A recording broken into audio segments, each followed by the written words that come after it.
Man, it must be going around right now for defense attorneys because I'm feeling a little under the weather like Jackson. But let's get into this day 11 recap. Yes, I said day 11, which was yesterday, and this is a little late coming today, but here it is, and cut me some slack. My name is Sydney Rushing. I'm a criminal defense attorney in the state of Michigan. Now let's talk about it. Morning started off with witness number 22, Connor Keefe, being called to the stand. Now he's with the Massachusetts State Police, and he is a digital forensics examiner as well. During direct, we learned that he did the extractions of Jen and Carrie's cell phones. We also learned that he was present during the CERT search, or the Special Emergency Response Team search, and that it was his job to log any evidence that was found. Wow, would you imagine that? An evidence log being taken. It's crazy thoughts around there, I think. Because, the Canton police, they would never do. And he showed some evidence, the shoe, some pieces of taillight, and right now I know that there's a big thing going on with the bottom of the shoe being black, or if it's white, and if it's the same shoe or not. But I want to point out that the defense, I think, would have really honed in and harped on that shoe if it was a difference between a black bottom shoe and a white bottom shoe. But I'm not ruling out anything. And then Yannetti came with the cross. He first started out asking about Jen's phone and then her consent form that she signed when she turned over her phone. He had him confirm that Proctor was, in fact, the lead investigator. Remember, Gallagher couldn't commit to that answer. He'd say that he attended a witness interview and took down some surveillance footage. However, Proctor was the one who authored the reports on those items, not him. Interesting enough, we also learned that he was the only detective who attended the autopsy. And during the autopsy, he was giving the examiner information that was learned about this case. And even after all of that, performing the autopsy, hearing the information from Keefe, the medical examiner still did not rule this as a homicide. Again, did not rule this as a homicide, even after having all the outside information along with the injuries of the body. And that, in and of itself, is very telling. It's shredding some doubt on this entire case. And Cross concluded on that high point. That's a way to end cross-examination. There was a break where Judge Cannoni had to hear argument regarding an expert that the prosecution wanted to call, who is Jessica Hyde. The defense wants to introduce a Maryland court order stating that this expert is not reliable. Alessi said that he wasn't trying to exclude her testimony, he was only trying to cross-examine her on it. After taking some time to make up her mind, Judge Cannoni came back and said that they could cross-examine her over her methodology and her forensic examination of the house long to die cold search, but they could not enter into evidence that Maryland court decision. And are we at all shocked in the least that Judge Cannoni ruled against the defense, something that helped their case?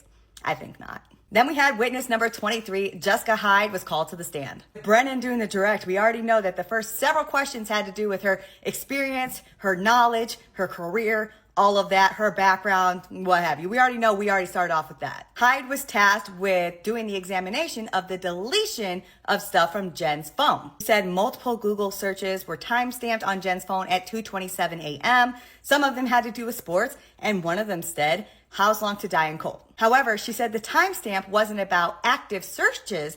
That's just when that tab was originally opened. So, "How's long to die in the cold" was the most recent search on the tab that was opened up at 2:27 a.m. She said that she used both Cellbrite and magnet forensics to conduct her examination. She then said very confidently, "To a reasonable degree of certainty, I can say how's long to die in cold was searched at approximately 6:24 a.m. She also said that she did a manual examination, that there wasn't any searches that were deleted, because tabs themselves cannot be deleted, they can only be closed. It's her opinion that there were no calls that were deleted from the phone because the phone only keeps the prior 200 calls. So the 201st call would be deleted on its own. Then the jurors got a break for lunch. After lunch, we came back and Alessi began the cross-examination of Hyde. He began his cross-examination talking about John's phone, and according to her, it not being active or interacted with after 12:20 a.m. But then he also had her agree that a phone being locked at 12:32 a.m. would be an interaction. He said she did not review Whiffin's report, which obviously we know says that the phone was locked at 12:32 a.m.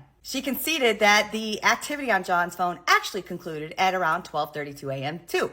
Alessi said that her report should have been updated to talk about the new timestamp, and she agreed. Then we got into the nitty-gritty where he got her to agree that she was being compensated and paid for by the prosecution to testify. She was hired in May of 2023, and that originally her report said that it was unknown as to why a search was saying that it was done at 2:27 a.m. During the first trial, she said a lot of things could have caused that timestamp. Alessi questioned her about her December 2024 report, and that during that time, the 2:27 timestamp was no longer being shown by Cellbrite Cellbrite software, but it was still reflected by a magnet forensics report. They discussed the best practices for securing a phone and that John's phone was not properly secured or Faradayed. On redirect, Brennan had her confirm some activity times on John's phone. He also had her confirm that Magnet Forensics, which is who she used to work for and is a competitor of Cellbrite, that the timestamps displayed in its software can be earlier than when a search actually occurred. And then on recross, they had her confirm, theoretically, data on John's phone could have been overwritten because it was not properly secured. Again, police work 101. And then also had her confirm that the phone was actually still moving at 12:32 a.m. Then another interview clip was played. In this one, she said, "It's either me or her. Either I'm going down, Jen, or you are." Doom, doom, doom, doom. And then the day wrapped up about 3:30 and Judge Canone sent the jurors home basically saying again that they're ahead of schedule. And that is it for your day 11 recap. Thank you for being here. Thank you for following along. And I promise I'm going to try and stay on top of having these a little bit earlier so they're on the same day. You guys just got to cut me a little slack. I'm just a little under the weather, but it's okay. Everything's going to be just fine. So question of the day is, when it comes to the shoe, do you think that they're two different shoes, or do you think that it's a lighting issue or something like that? What do you think? Let me know in the comments.